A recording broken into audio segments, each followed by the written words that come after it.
why you have to add BME or DTT to your SDS-PAGE loading buffer is because there's a difference between denaturing and reducing. So a denaturing agent like the SDS in your loading buffer or the formamide in your loading dye for a urea page, say, these are able to denature molecules. So they're able to kind of like unfold them by breaking up the weak interactions. But they can't break up stronger interactions. And so one type of semi-stronger interaction is a disulfide crosslink. And so this can form between different proteins or between regions of the same protein, and this can keep it from unfolding all the way, and it can keep proteins stuck together. And if we want to break those apart, we need to add a reducing agent. So we add a reducing agent like BME or DTT, and then because those go bad over time, then we store little aliquots in the freezer after that. But by adding a reducing agent, we're able to break up those crosslinks, whereas denaturing, we're just kind of like unfolding things. And we can also talk about denaturing or not denaturing for nucleic acids, whether or not we're kind of unstranding pulling strands apart, whether or not we're making those hairpins come apart. And so today I want to talk a little bit more about denaturing and reducing, especially in the context of gels, but often also in your buffer and things like this. So let's dive in. You'll see denature and reduce come up in various contexts, but I'm going to be talking about it mainly in the context of running a gel electrophoresis. So in gel electrophoresis, what we do is we take molecules, so we can take proteins, we can take nucleic acids, so like your DNA and your RNA, and we can send them traveling through a gel mesh. And this gel mesh is made up of agarose or polyacrylamide.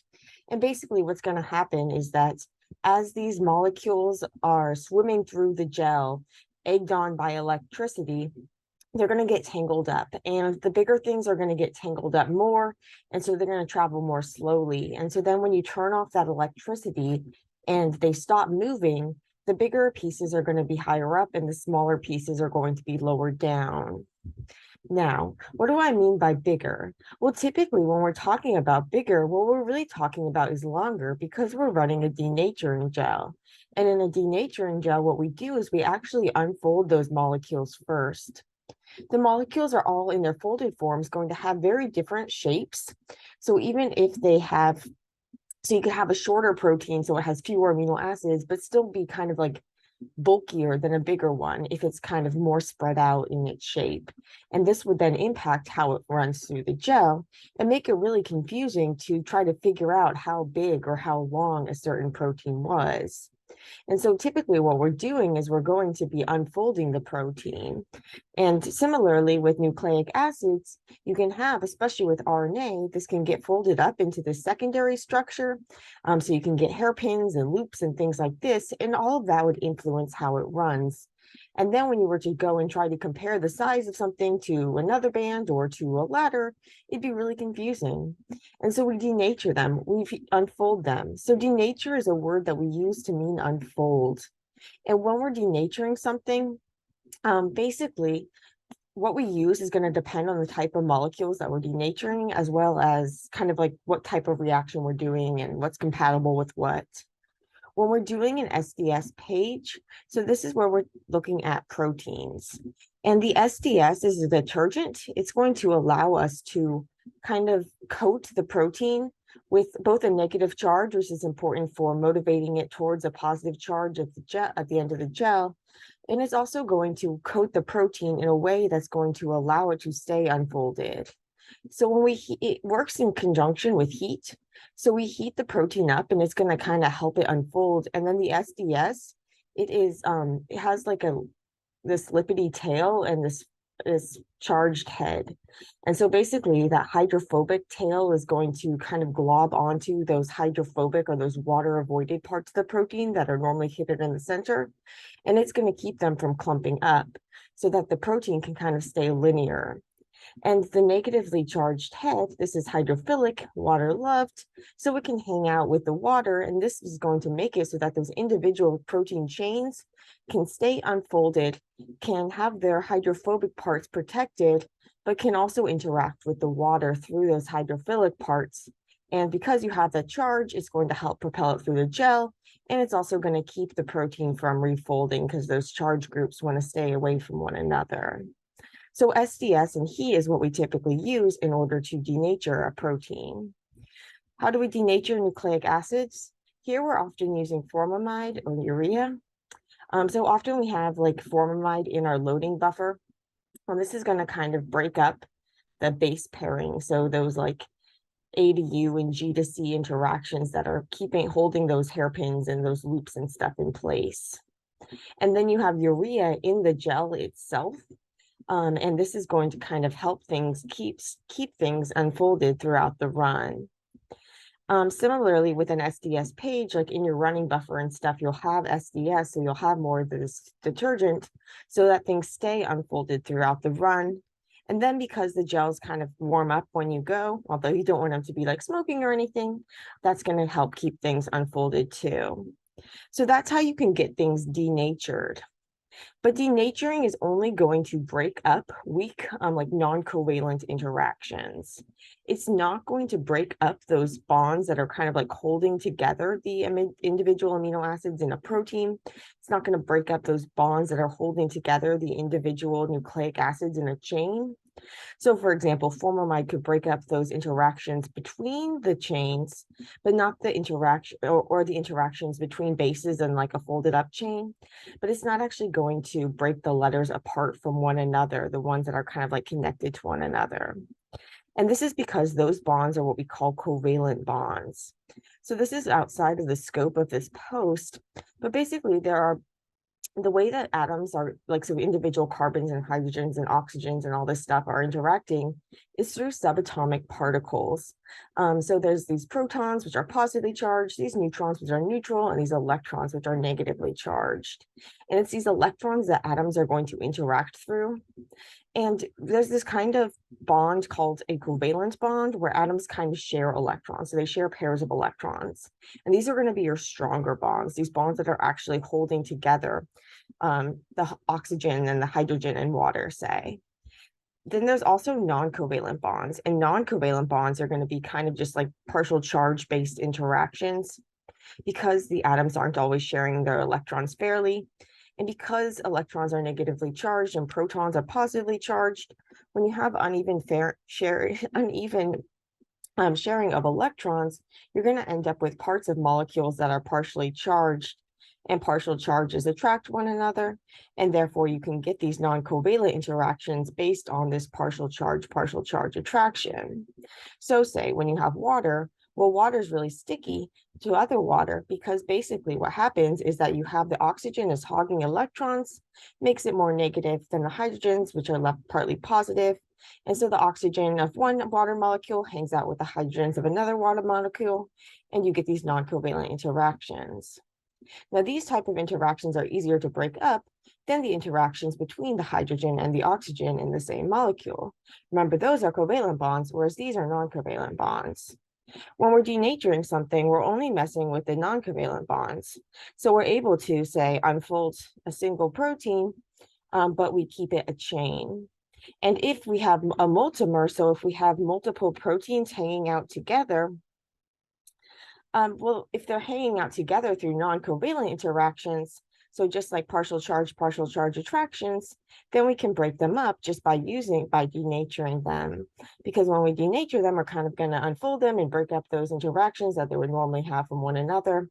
And so by denaturing them, we can unmultiverize them, basically get them to come apart from one another.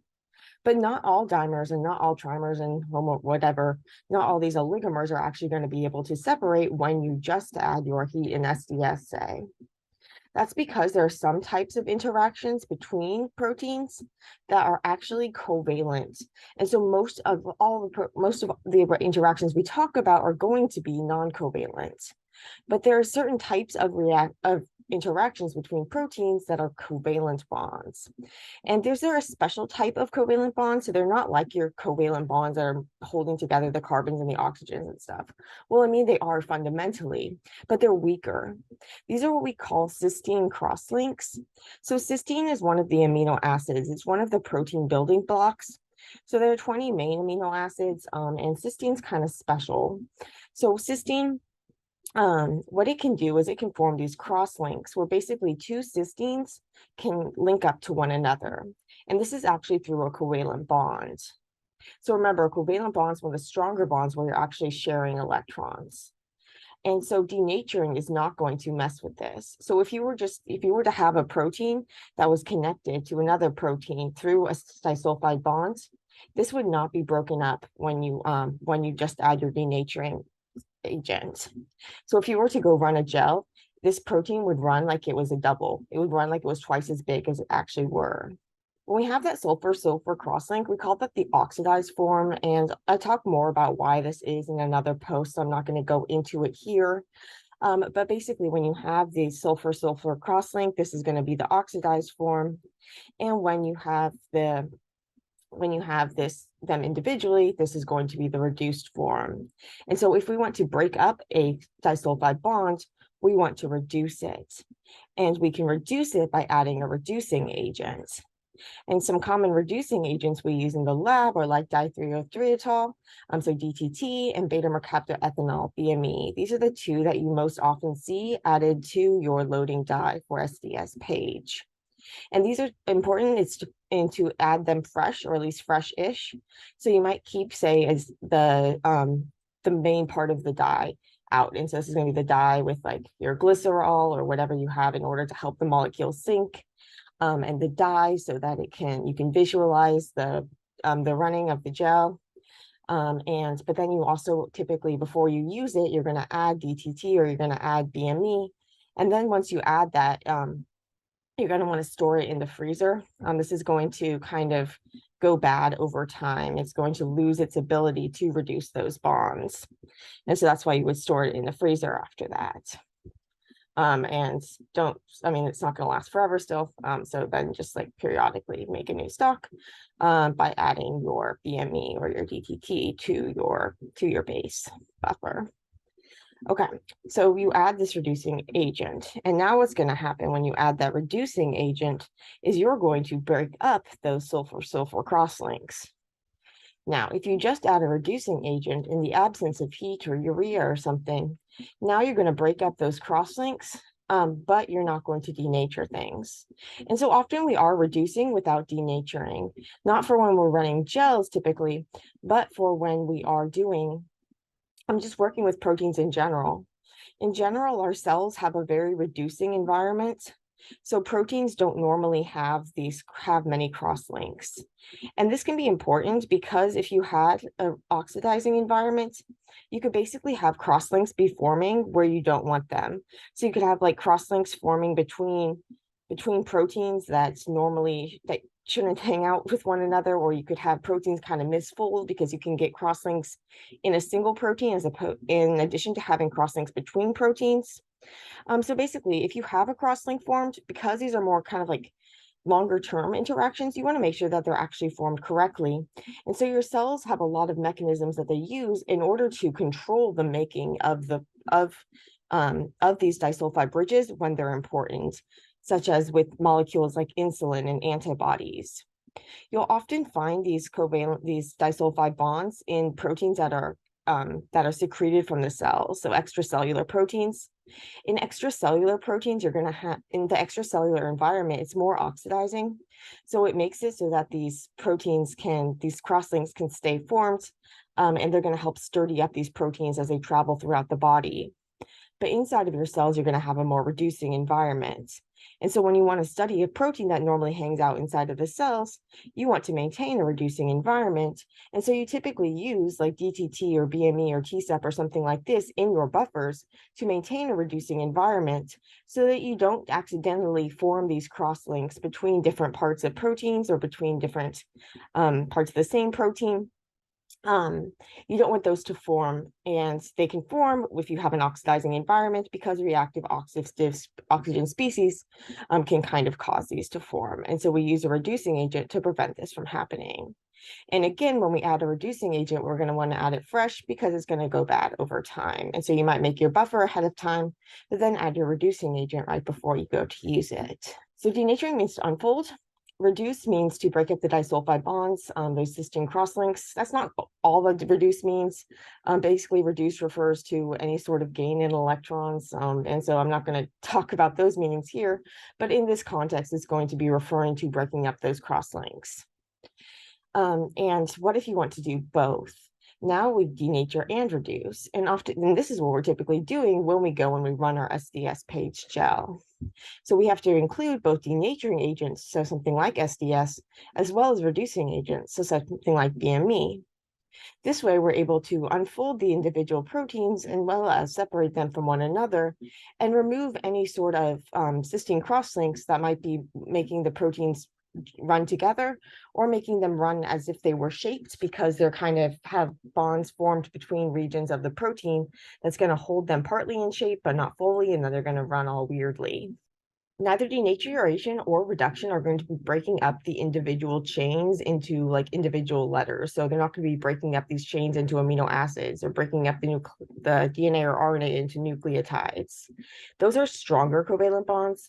So although these cysteine crosslinks are covalent bonds, they're a weaker form of covalent bonds. So if you want to know more about that, go check out the cysteine post or the reducing, the redox posts. But those are going to be bonds that are easier to break. And so when we use these reducing conditions, we can break those bonds without breaking up those other bonds. If we want to break up those other bonds, we're going to have to use really harsh conditions or use enzymes to help us. So we can use like an acid or a base, which is going to kind of like break up everything, like hydrolyze it. Or we can be more specific if we use enzymes that are going to, like nucleases, which can chew up nucleic acids, and proteases, which can chew up proteins. Some of these are pretty generic and others are more specific, and so they might recognize specific sequences or something like this, but those are able to break up those stronger bonds. But typically, if we're running a gel, we're not going to be wanting to break them up into individual amino acids. Instead, what we want to do is we just want to unfold these things, keep them unfolded, and separate them from one another so that we can then go and see how big they were on a gel, see how many things there were, etc. There are times, however, when we might want to run a native gel. So for both the protein and the nucleic acid, we have the ability to run them both naturing and denaturing. In the case of proteins, this is going to be like an SDS-PAGE versus a native page, which I'll talk about in a second. And for nucleic acids, you might run like a denaturing urea page, like we talked about before, or just a non-denaturing TBE page. So you won't have urea there. And so any secondary structure will be maintained and things like this. But when we're talking about the proteins, here we can have, when we talk about the native page, we can be talking here about having it denaturing versus non-denaturing, or we can also have it with or without reducing. In general, basically what the idea with a native page is that the complexes are going to stay together if you're not denaturing them. And so this makes it so that if proteins are interacting with one another, they're going to run like they were one bigger protein. And so if you keep these proteins together and then you run your gel and you're able to see that you have this bigger thing, that indicates that you have multiple proteins bound together. And then you can do things like a Western blot, or you can use mass spec or something like this in order to see what proteins were hanging out with what other proteins. And it's important to know too, whether it's in a reducing or non-reducing environment, because these can be run in either, depending on what you're trying to find out. Bottom line, when you go to run your gel, you typically are going to want to add a reducing agent as well as your denaturing agent if you're just running a typical SDS-PAGE. If you're running your SDS-PAGE and you get like an extra band or something, this could be because you forgot to add your reducing agent, say. And this might not mean that the protein is normally going to form that disulfide bond, but you can get kind of artifacts because remember, these proteins are used to hanging out in a reducing environment typically. And so if you don't have a reducing environment, they can form these spurious crosslinks, these bonds between different parts of the same protein or parts of different proteins. And this can therefore influence how they're going to run on the gel, because your gel is expecting those proteins to be unfolded if you're running an SDS-PAGE. And so always remember to add that reducing agent. If you add that reducing agent, it's going to break up those disulfide bonds, but it's not going to unfold things. And so you can use a native page with the reducing, but non-denaturing. And so native page is typically referring to that, to not having it denatured, but it may or may not have a reducing agent depending on what you're trying to find out.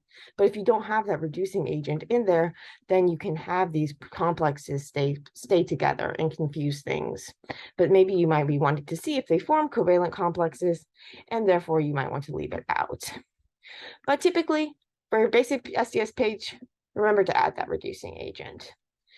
I hope that helped.